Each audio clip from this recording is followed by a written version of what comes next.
All right, guys, we are back, and I am here with none other than Tuvok from Star Trek Voyager, better known as Tim Russ. How are you? Good to be here. So we're going to have a quick conversation here, and then we're going to try and open this up onto the questions on the live chat that I have access here to. Okay. I've known you for quite some time now, probably 16 something plus years. And for the time I've known you, I've only ever known you from the Star Trek side of things and some of the other movies that you've done, and as an accomplished actor and a director. But what I didn't know was one day when you came into the store, and I just thought you were just checking the place out, but it turns out that you actually do astronomy. You're Yes. actually one of the rare people in Star Trek that is actually into this. Tell everybody how you actually got into it and what was it that got you into astronomy. Well, I've always been interested in sciences in general and space science. Also, from the time I was in my early 20s to mid 20s. Once I was able to afford, purchasing equipment to actually practice the hobby, I began doing that. This was in my 30s. And I thought, well, I'm going to get a small portable wide field telescope that will be easy to use, and take it out to the dark skies in the northern part of the city, and try to learn the sky and to view some of these objects. And I did it. I did it completely on my own.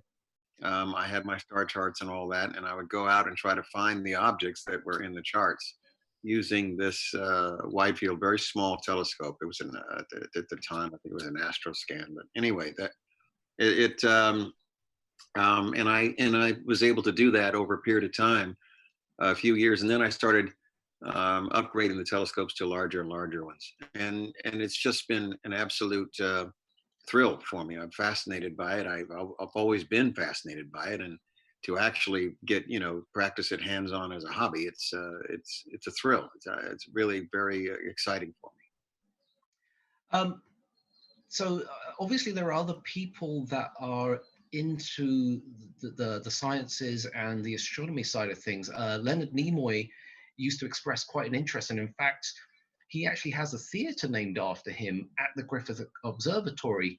Right. Now, I know that you're a big person when it comes down to outreach. Where can they come and find you when you do these things? Well, at the Griffith Observatory, well, under normal circumstances, once all this is virus business has passed, we do it once a month up there. It's on a Saturday. Typically, it's the second or third Saturday of the month. The Griffith Observatory website has an events calendar on their site. It's easy to find, and it'll tell you what the public star parties are. But they're either, one of the Saturdays of the month, depending upon the phases of the moon. Typically, if the moon is half to three quarter, that's when they're usually doing their star parties. And we gather on the front lawn along with the Los Angeles Astronomical Society. All of us bring our own private telescopes up there, set them up, and then people can stand in line and watch the objects that we're looking at on any scope that they want to choose to look through. And typically it's the planets and the moon that we look at. There are some other odds and ends that people can pick out and choose within the city lights, but we typically look at the planets and the moon, and people get a real kick out of it. So you come on up there.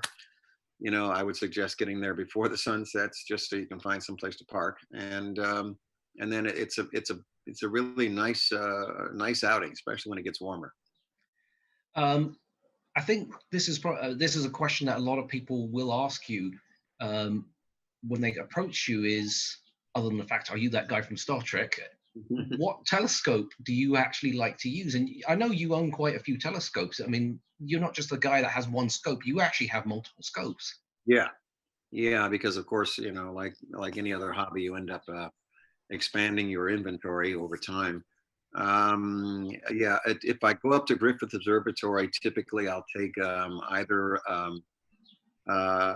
one of the scopes that I have that actually has a tracking computer on it, or tracking motor, so that you're able to hold the object in the center of the eyepiece because people are coming up to it, in a long line and watching, and you don't want to have to keep adjusting the telescope for the drift of Earth's rotation. So I've got a 10-inch Meade Dobsonian telescope. I've got an ETX, just a small ETX 3.5-inch Maksudov, which is a really nice, powerful, portable telescope. I use an 8-inch Schmidt Cassegrain, which is a Meade also. It is what I usually take up there because it's got a nice, powerful view, and it's also got a tracking motor. I've got a Skywatcher 5-inch Skywatcher Maksudov Cassegrain. I sometimes will take that one as well. So I've got a variety of scopes, just depending upon what the circumstances are. I also own a pair of binocular telescopes by Oberworks, which are really nice, with a 45-degree angle eyepiece prism, so that you can look straight up a little easier than regular binoculars. So depending upon what it is up there at Griffith, that's either the 5-inch usually or the 8-inch Schmidt or Maksudov Cassegrain, because they have a tracking motor on them. They're easy to hold the object in the center. So when you're doing a lot of astronomy, especially, I mean, specifically with observing, what kind of objects do you like going for? I mean, some people like doing clusters, some people like doing galaxies and so forth. What is it that, you love to go to? What is your go-to object, I guess? My favorite objects, if it's an optical telescope, my favorite objects are going to be the ones that are the brightest. The ones that are the brightest are going to be the most interesting to look at through the eyepiece, because the human eye is only going to take in so much information when it's looking at something. So if it's a really dim object, the only kick in looking at something like that is just being able to find it.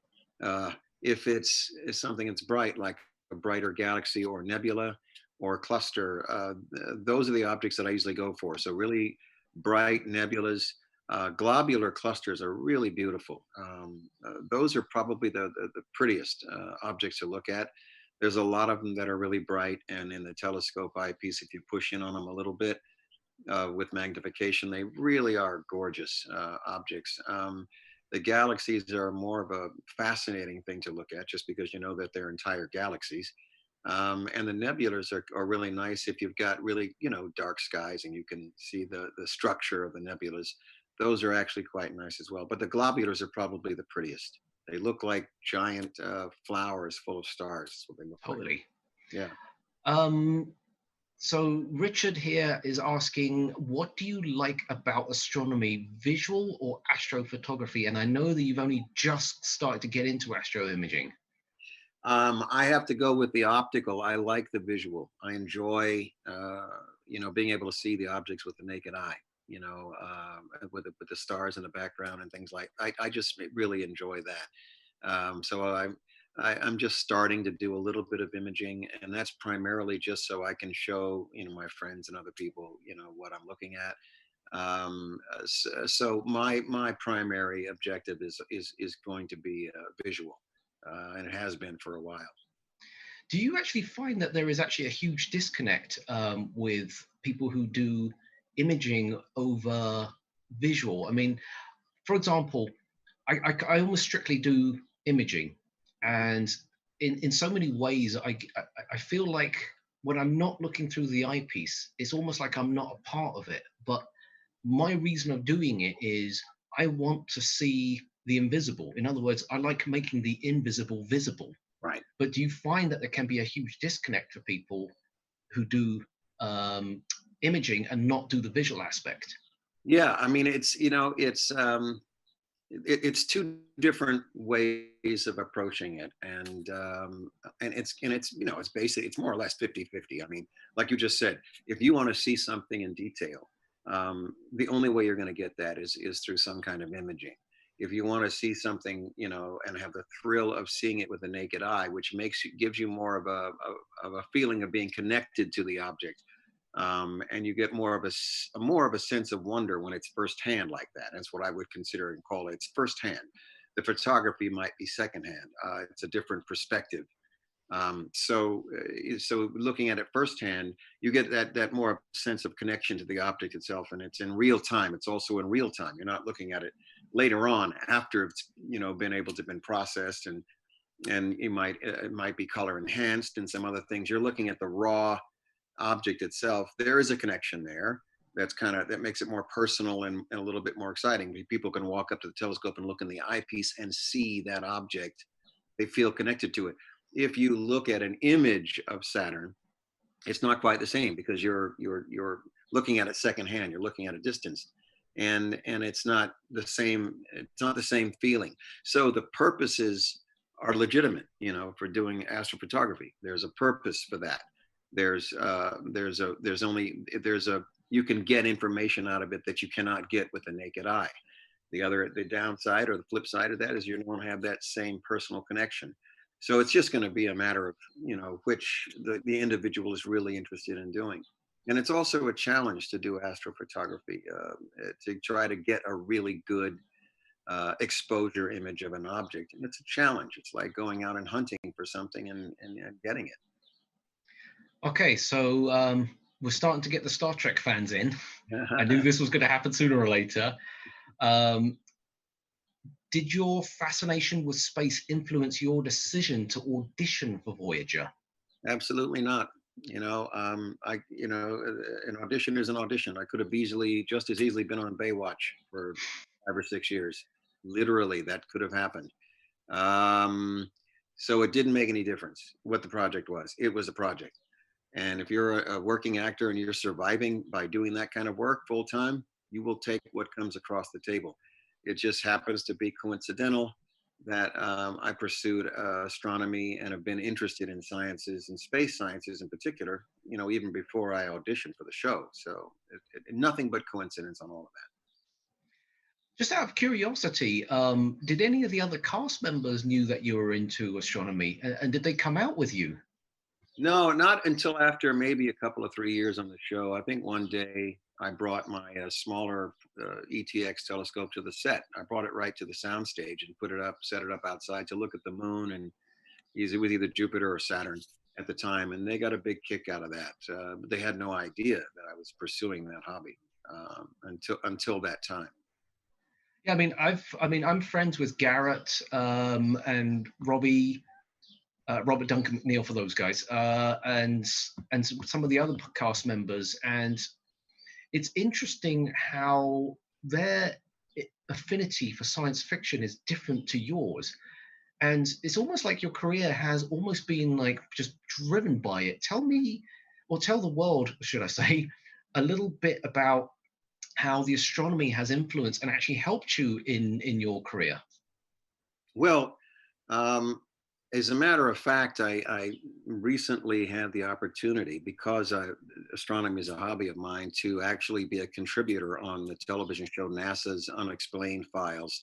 And this was the most recent season. I was able to be on there for about 4 or 5 episodes as a contributor to some of the subjects that they were talking about in the field of astronomy. And that was a tremendous thrill to be able to work, in that environment as sort of a documentary type environment on the subject, rather than just playing a fictional character on a television show. So that's where it kind of crossed, and I wasn't expecting that to happen. That came right out of the blue, that opportunity, and I was really thrilled to have a chance to do it. That's been the closest and most I want to say connected or associated with my hobby sort of incident that happened that was also dealing with work. So going from that, from a career standpoint, again, a lot of people don't know this. You're also a musician. Yes. And I actually had the pleasure of listening and watching one of your live performances way back yesteryear when we were in London at the Borders Cafe or something like that. Yeah. When you were playing there. So somebody just sent a message. This is why I'm getting to this one. We've had your song Kushaganza stuck in our heads ever since Star Trek The Cruise. Has your love of astronomy ever crossed into your music? Kushaganza, yeah, that's the song I wrote a while back about some very special people in my life. Thus far, no. I haven't had any. I can't say that I've had anything that was specifically to do with music and space astronomy. I recently released a video called We, which is sort of more of a futuristic or sort of a dystopian futuristic song about, about technology and human beings. But I can't say that it's really related to astronomy. So no, I haven't. Those two paths haven't crossed as far as music and astronomy goes, not as of yet. But who knows what can happen tomorrow? So, looking since we're on the topic of TV and film, is Star Trek, and specifically Star Trek Picard. Have you watched any of it yet? I have not had a chance to see it yet. I plan to at some point, but I have not yet. You've got to sign up for the access to be able to see it all. Well, strangely enough, they actually gave out free access to CBS All Access, so you can binge watch the entire 10 episodes. When did they do that? That Oh was yeah, that was recent. Oh my goodness. So here's a funny question for you. Do you ever think that Voyager will ever be revisited, similar to how Star Trek Picard has been revisited? Um, I don't know if they will revisit the actual series Voyager because in the storyline we got home, so you'd have to pick up the storyline, pretty much after we got back. It's either that or you have to reset the whole story and put us back in the Delta Quadrant and start telling more stories. So because they actually ended the series, if they had not done that and just left us out there in space, then I'd say, yeah, there's a good possibility they could bring that back and continue on with it. And also the fact that, all of us as the regular cast, we're older, we don't look the same, and often doing other things. So it's very tricky trying to come back and do another show, based on that. The easiest thing to do is what they've done with Picard is maybe take a few actors from the shows and put them in there since the timeline is the same. Right. I mean, Jerry Ryan's actually in it as well. So, yeah. I mean, it's almost amusing to think that Tuvok is probably somewhere running around doing things. Yeah. Well, any one of us outside of Jerry and some folks from Next Gen, of course.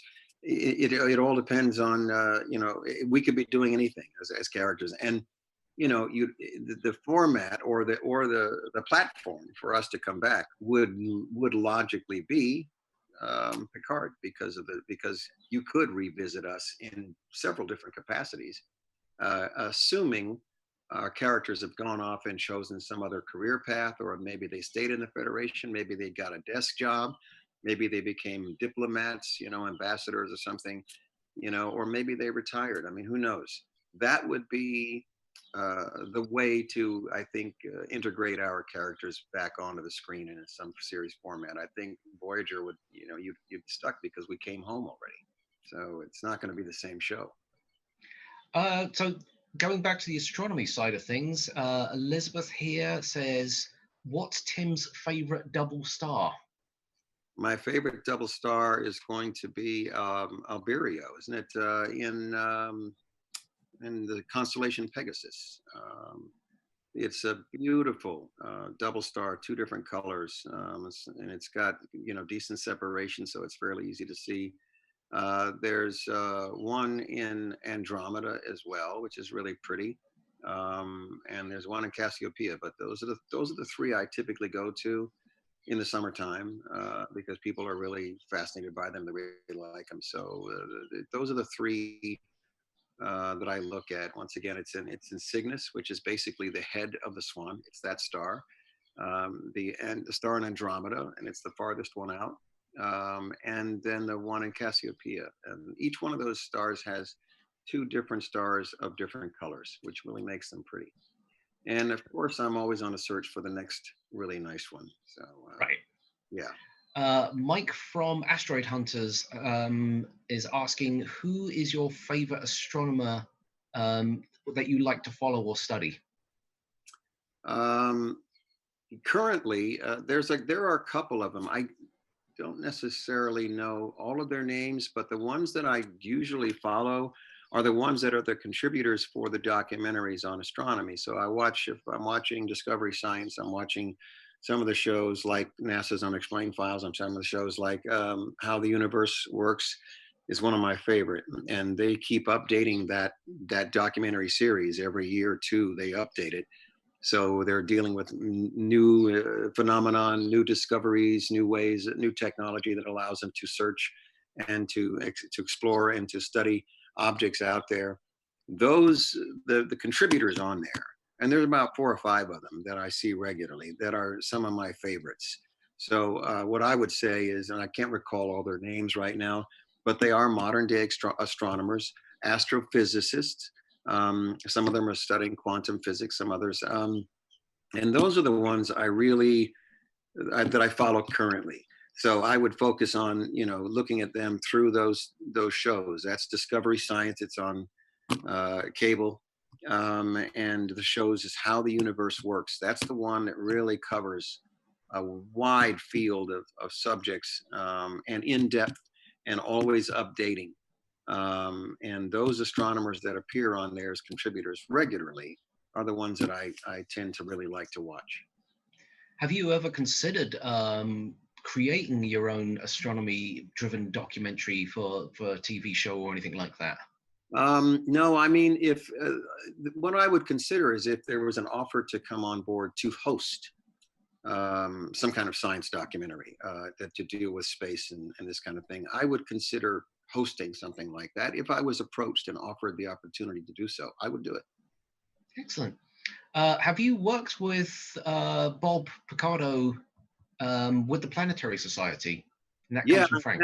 yeah, I have in the past. Recently, I haven't been involved with the organization on an official basis, but I have in the past several times. We've done some events together up in Pasadena, and I have worked with them.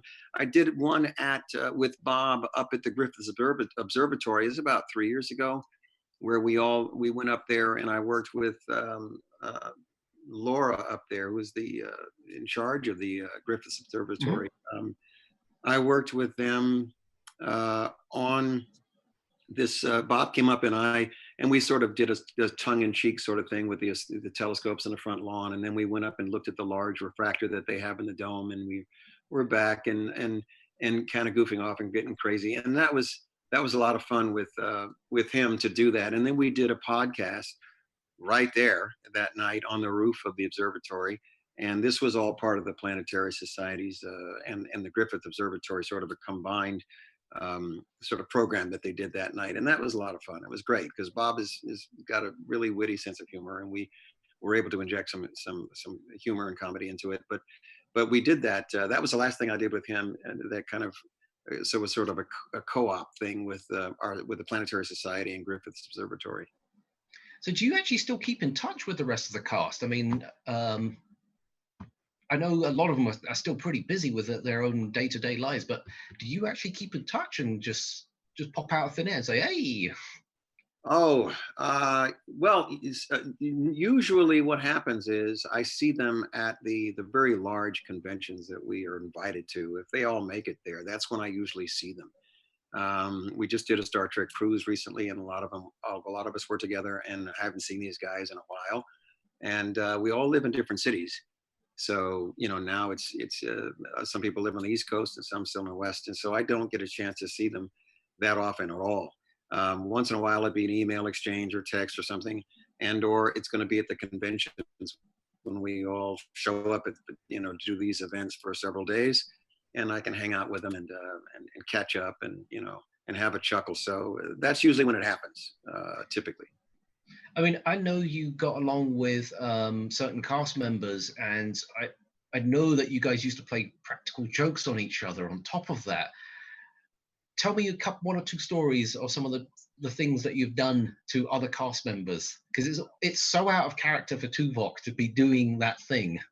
Well, there's a couple of them that were actually that they've actually aired on television as part of these behind the scenes sort of gag reels, and those were I was at my station once and got was supposedly hit by a phaser. Somebody shoots a phaser at me and knocks me out or something, and I told the cameraman just keep running, keep rolling, no matter what happens. And he knows what that was. That was code for I'm gonna goof off for a minute.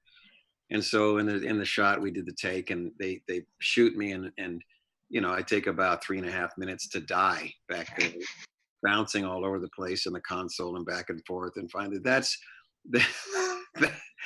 that was one of my favorites. I did something with a couple of the young kids that we had as guest stars, and a scene where I was supposed to lead them into this cave where they're going to basically die there because they've aged and they become older, and it's their time to go, and they're going to transition. And I was supposed to be going into the cave, and instead I just took off running and screaming like a frightened child away from the cave. And they actually shot that, and they actually kept it, and then they aired it.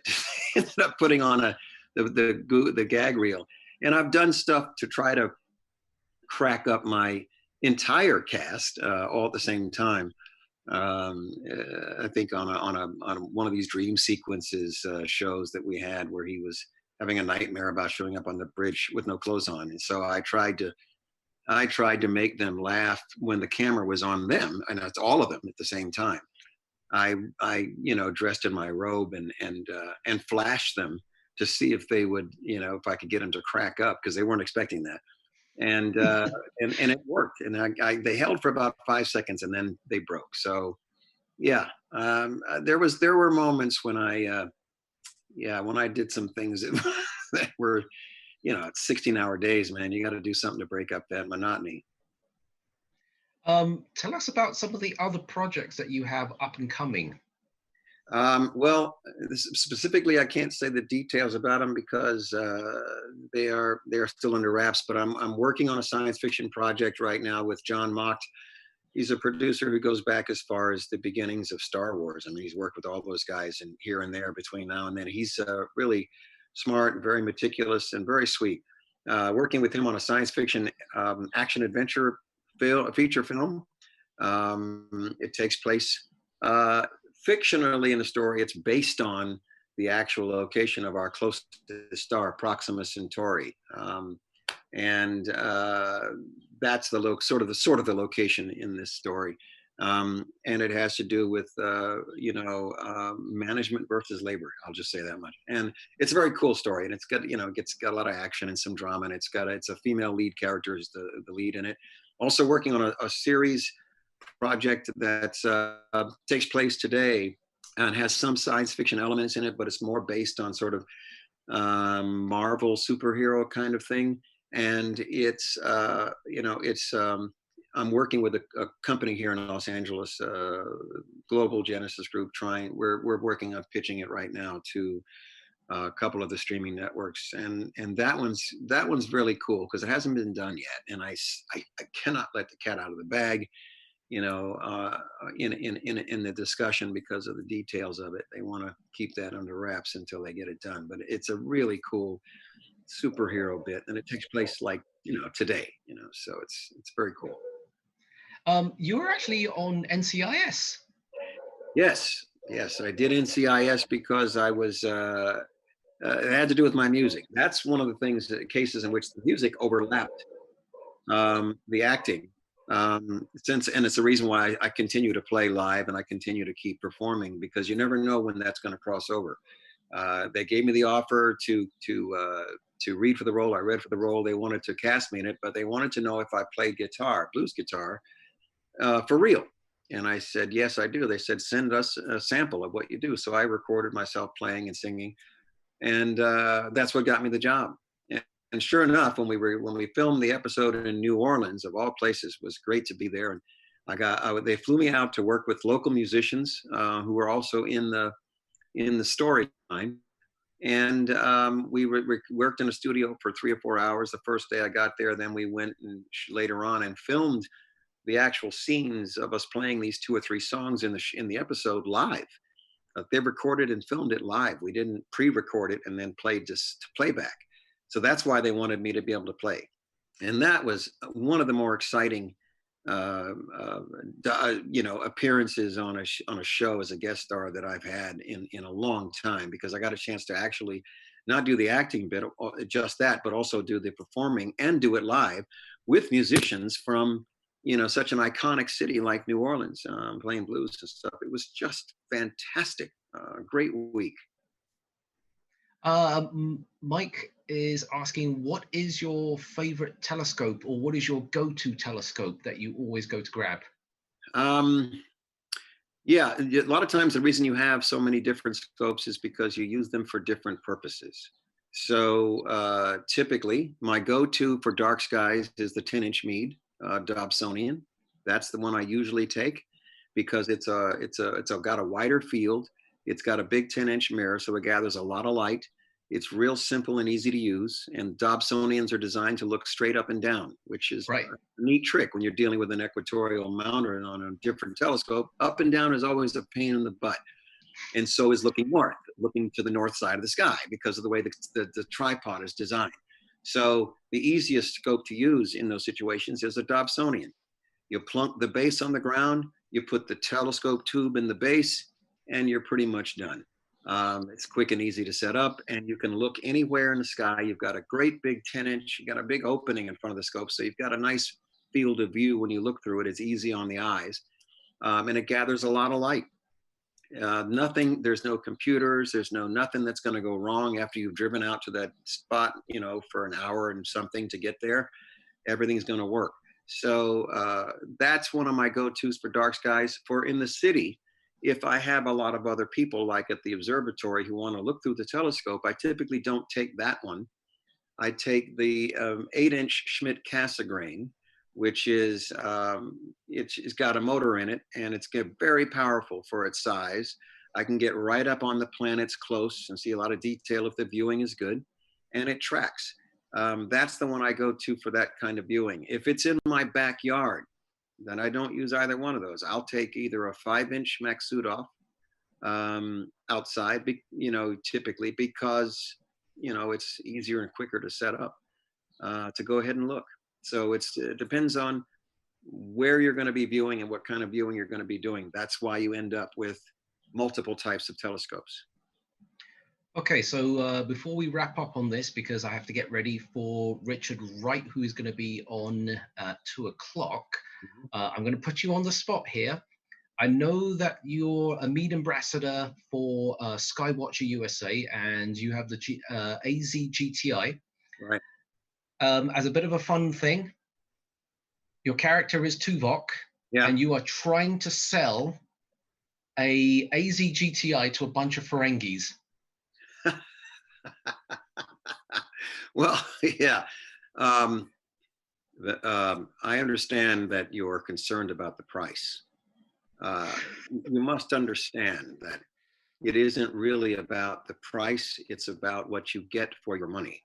So consider this: if the use of the telescope is going to be specific and beneficial to you, then the price would be worth what you're paying. The quality of the telescope is also worth what you're paying. Why would you want to spend less money on something that may not give you the benefits that you're looking for and may not last as long and be as reliable, as opposed to paying a little more for the telescope and getting something that's quality and that can be used for you to observe reliably and efficiently? Is that logical, Vulcan? That is logical, Vulcan. Absolutely. Okay, thank you very much, Tim, for being with us. I really do appreciate you spending the time with everybody here and going through all of this hard time right now. And I really do hope the best for you. I mean, obviously, I keep in touch with you on a regular basis anyway. Any messages for those people out there? Well, as far in general, you guys just hang tight and keep up with all the information in the news about this virus in terms of, what its capabilities are and how you can avoid it. That would be the best thing. I was doing that this morning with a newer article that I found, and I'll post that article on my Facebook page. It's from a doctor who's on front lines in New York, who's actually treating patients, nothing but COVID patients, and he is. He's outlined what you shouldn't have to be as concerned or worried or fearful once you understand the very parameters and the details about how to deal with this virus. And he explains it in detail, how to avoid it. Here are the steps. Here are the things you should do and shouldn't do. And he's got it really laid out because he's right there in the middle of it. So it was very cool. And if anybody wants to pursue astronomy as a hobby, start small, get something that's very small, easy to use so that you're not discouraged, and work your way up from there. Something that's relatively easy, relatively wide field. I would avoid refracting telescopes, which are the long Galilean type tube telescopes.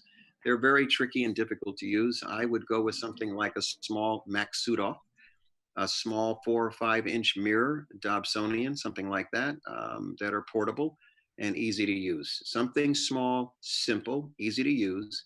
Start that way and then expand from there. Great. All right, Tim, thank you very much. Thank you, everybody who is online on the chat. It's kind of been going crazy, and we appreciate your time. My pleasure, guys. My pleasure. Have at it. Thank you for All right. having me. Thank you. We're going to go for a quick break, and we will be back shortly. So don't go anywhere. Well, you might want to go to the bathroom because I am. So see you soon.